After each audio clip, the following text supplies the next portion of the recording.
And good evening to those joining us in the UK on BBC iPlayer. Here in Chicago, the prelims go now to a contract weight of 160 pounds, scheduled for 3 5-minute rounds. Introducing the blue corner at 5'11", weighing in 160 pounds even. His professional record, 15 victories, 3 defeats, presenting Killys Mota. And across the cage, his adversary out of the red corner at 6 foot, weighing in 159.4 pounds as a professional. 22 victories, 3 losses, 1 draw. Introducing Islam Mamedov. And your referee in charge of the action, Jason Herzog. Islam Mamedov holds a victory over former Bellator lightweight champion Brent Primus Killys Mota in search of his 4th consecutive win. Scheduled for 3 5-minute rounds at a contract weight of 160 pounds. Mamedov looking to bounce back from a loss to Sydney Outlaw this past August. Outlaw will face AJ McKee in lightweight action as part of the main card of Bellator 301 later tonight at 9 Eastern, 6 Pacific on Showtime, as Mota comes forward, missing with his first offensive foray as he goes downstairs with a calf kick. But it's really important for Killys Mota to continue that pressure, because you want to put Mamedov on his back foot. Mamedov on his back foot is not near as aggressive with his wrestling, and he doesn't throw shots in the same fashion. He needs to be coming forward to be really offensive.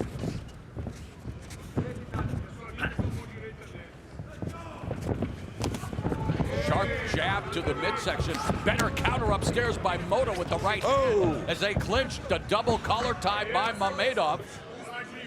As Mota putting the pressure on him now, but Mamedov very aggressive along the fence. Yeah, there was a moment where you saw their heads actually come together. It was the top of Mota's head and I believe the jaw of Islam Mamedov.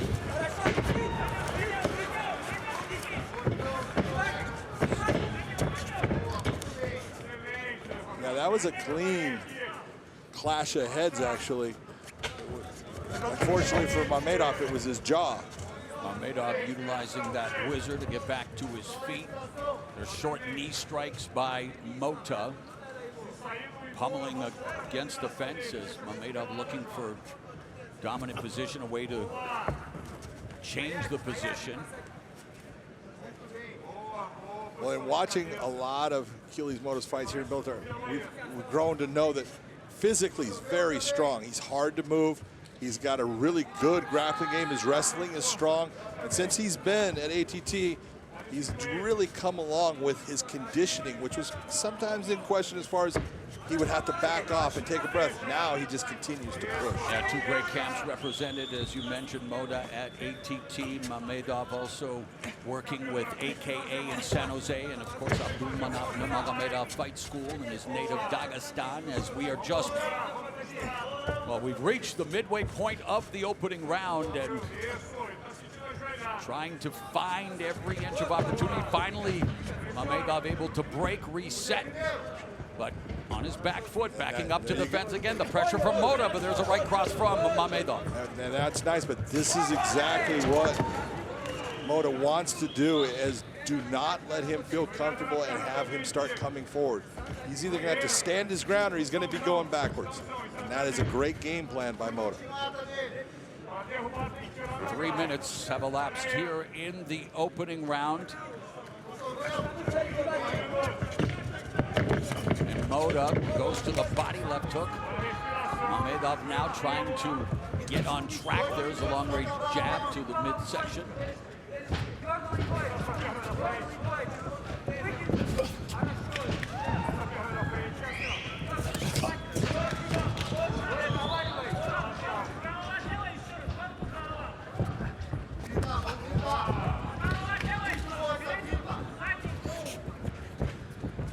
Mamedov, a lifelong wrestler, and nice right hand left hook combination by Mamedov, and That was a nice lead uppercut. And that's something you see in MMA a lot more than you see in a boxing match. It's because of the fact that you're feigning that there's a shot coming and they start to lower their hands. And although Marcos Maidana used it to great affection against Adrian Broner, setting up the jab and the left hook knockdown. Under a minute left in the first round. Mota and Mamedov jockeying for position, a war of attrition here, just grinding away against the fence, and Mamedov looking for the trip takedown, the outside trip, and if he gets it to the canvas, that's really where he's most comfortable and in his domain. That is where he feels very comfortable, and in the top position, he's super heavy, got a lot of pressure, but he's gonna find it very difficult to bring Mota down with the normal takedowns that he's comfortable with. You see him with this over-under lock, and he's normally able to get a trip in here, pull the pressure, get someone off of their feet. It has not worked once against Mota.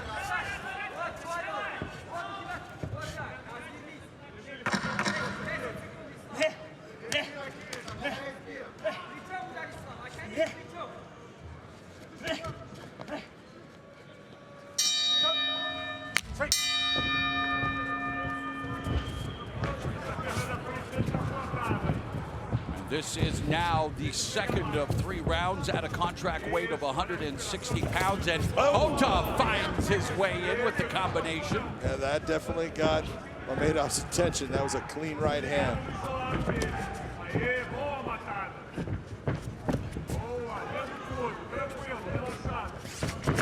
Lead left hook by Mota, and again the left hook to the body, but Mamedov able to angle off. Jab from Mamedov.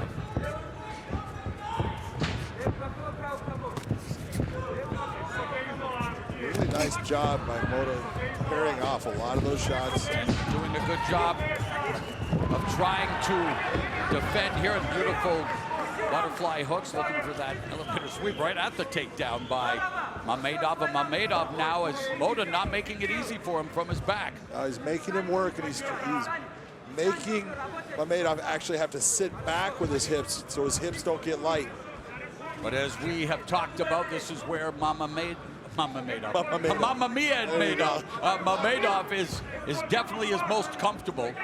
Top pressure, one of his strengths.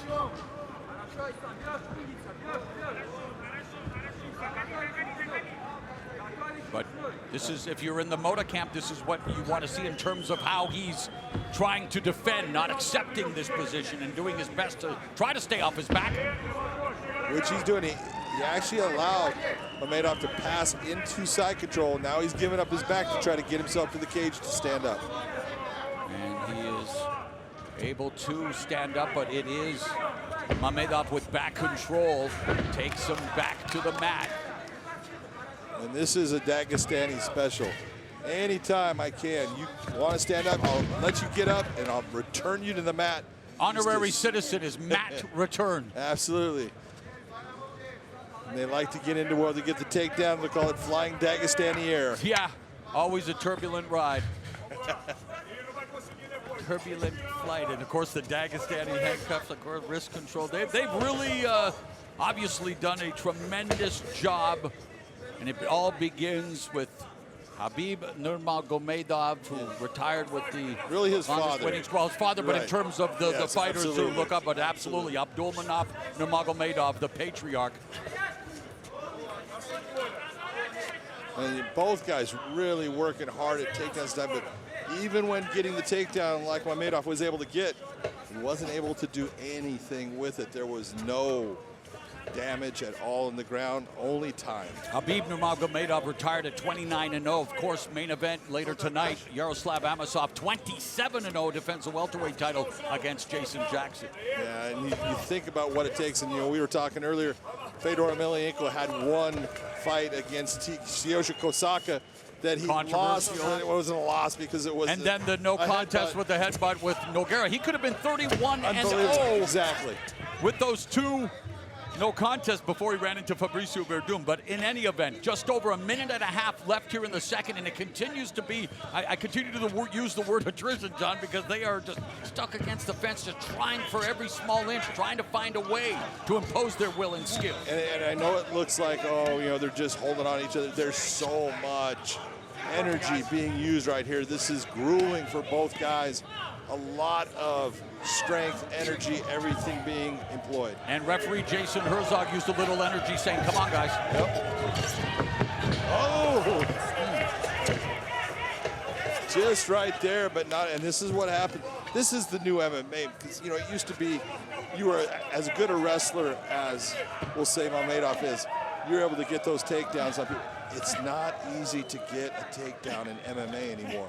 You have really got to be superior in that area or work incredibly hard to get that. 2 for 4 in the takedown department thus far tonight from Mamedov. Mota's 0 for 1. 30 seconds left in the middle stanza. And Mamedov opening up briefly, allowing himself to get away from the fence, and just missing the spinning back fist was Killys Mota. He's looking for something dramatic. Right hand by Mamedov, but Mota used it to time the crashing of the space, the crushing of distance, John, again putting Mamedov on the fence. And he got double unders. You see Mamedov trying to dig that underhook in there. Close round. Hope that there is that sense of urgency and they let it all hang out here in the final 5 minutes of this contract weight fight at 160 pounds. Islam Mamedov in the red gloves, looking to bounce back from a loss to Sydney Outlaw, while Killys Mota, he's on a 3-fight winning streak, coming off a victory over Kenneth Cross at Bellator 294 back in April via second round rear naked choke. Mota looking to put together some combinations. And Mota's in that position where he wants to throw those combinations, but he doesn't want to overextend and allow Mamedov to get into that clinch body lock position that he likes so much.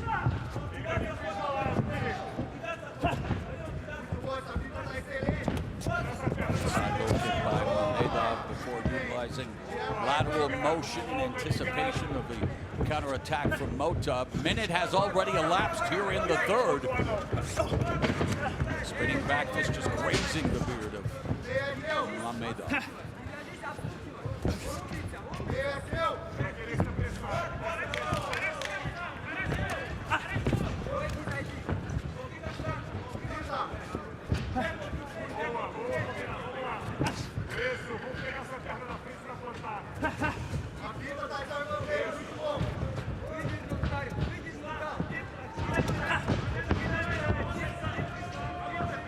Attacking the lead leg, but single shots only, John. Yeah, both guys are being very hesitant in making a mistake. Mota needs to just think about it. He's going to throw his hands straight down the pipe. Straight shots are going to get there, and they're going to go in the direction that Mamedov wants to come at him. Mota able to close the distance. Beautiful takedown by Islam Mamedov. Using Mota's momentum and belly to belly suplex almost takedown there by Mamedov. Yes, the Dagestani utilizing his wrestling background, and under 3 minutes now left here in the final frame.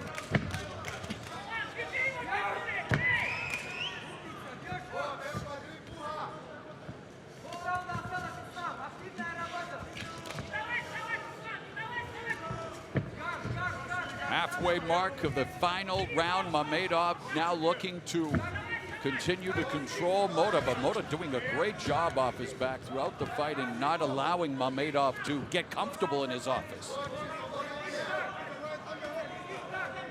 You're looking at Mota looking for a deep half here, trying to get the hips of Mamedov just a little bit light.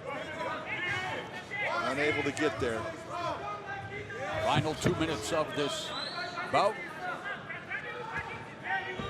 Mamedov 3 for 5 in the takedown department. Leads and strikes in this final round, 7-3 right now. Very close in the striking department, and it could come down to what transpires here in the next minute and 40 seconds. Mamedov has 10 submission wins and now has Mota on his back, looking for Mota's closed guard.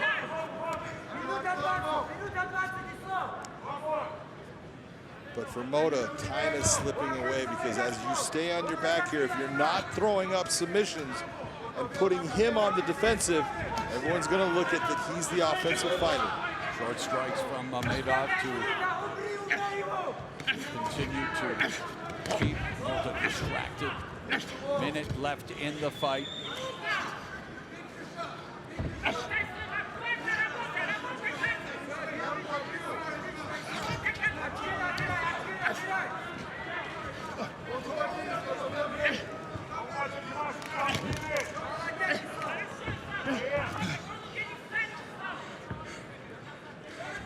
See, when you're seeing Mota with that closed guard like that, that's telling you that he's staying there. He's not going to be going anywhere. He's actually holding on to the body of Mamedov.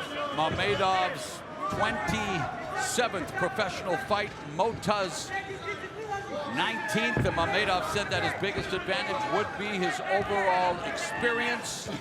We are down to the final 15 ticks.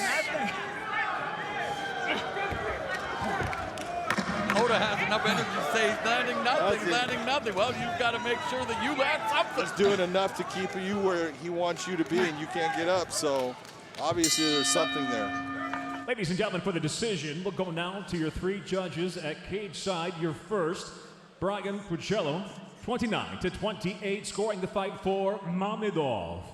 Your second judge at cage side, Scott Jones, scores at 29-28. He sees the fight for Mota. Your third and final judge at cage side, Eric Colon, 29-28, seeing it for the winner by split decision, Islam Mamedov.